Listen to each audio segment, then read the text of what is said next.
started maybe like 3 years ago. I was jamming with someone that I was in college with, and a terrible bass player.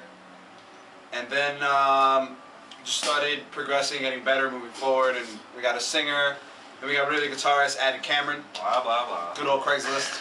Get to the point. And then we got Jeffrey, also from Craigslist. Via Craigslist. Via Craigslist. That's how we Jeff. Sure. Personal ad is amazing. Then we got a new singer.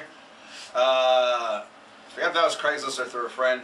And then Alex, Craigslist. And then Matthew from Craigslist. We're all from the personal ad. Yeah. Actually, Matt showed up to four tryouts in a row, and so we were like, all right. Alright, he's cool. The last time he brought beer, and that was pretty much. We were like, hey, you know. By the end of practice, that was it. As long as we can play the asshole. I was drunk enough to let him in the band. He got Jeff high, that was all it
So basically, these two guys are writers. They sit at home and they play guitar for hours.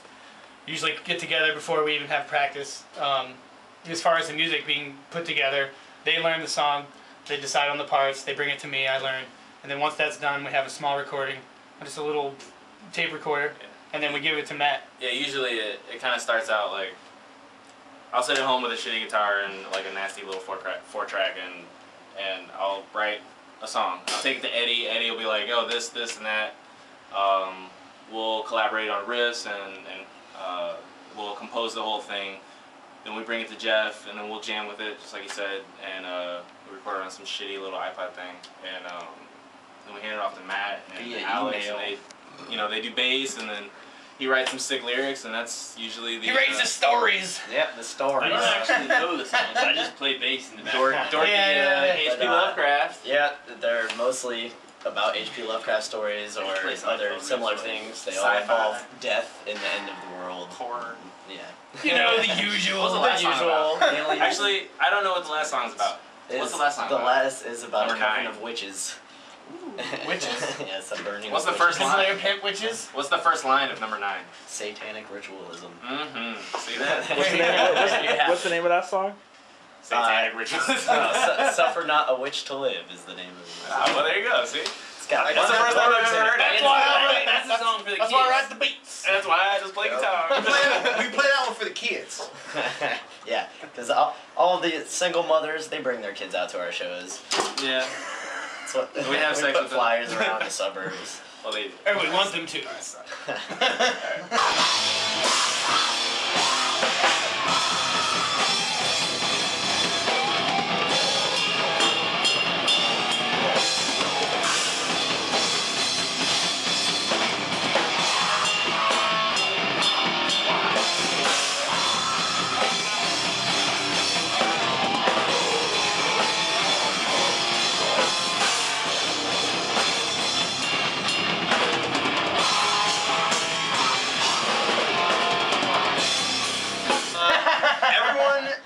has really weird taste in this band.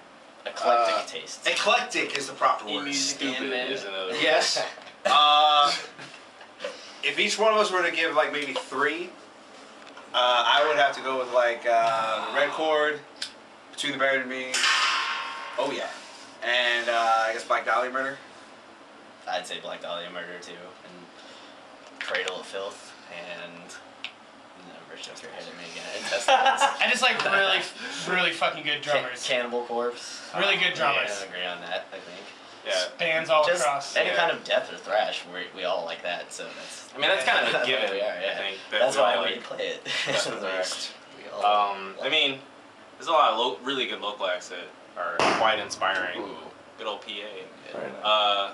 Con they're not local, but they're from Florida. They're fucking amazing, very inspiring band. I mean, like Tiger Flowers from New York, like just local. A lot of the local scene, like some of those guys, you go check out their shows and see how much passion they have in it.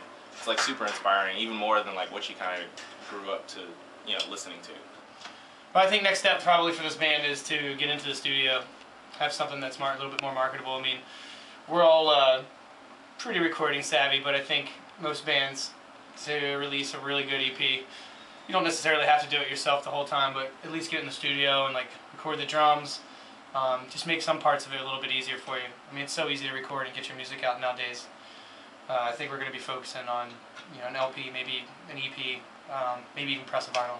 Yeah, I mean, so I think that's definitely the next step for us. I mean, our music's kind of crazy at times, like very straightforward.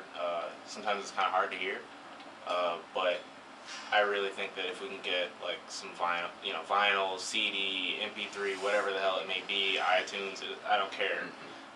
Even if it's free, which most likely it will be. As long as people get the music and they hear it and they're interested, I mean, that's what we're all about. I mean, just spreading what we do. I mean, we all enjoy doing this, and the whole point is to let people hear it, just to progress as a band. I think people need to hear it more because we're one of those bands. The more you listen to us, the more you like it. Yeah.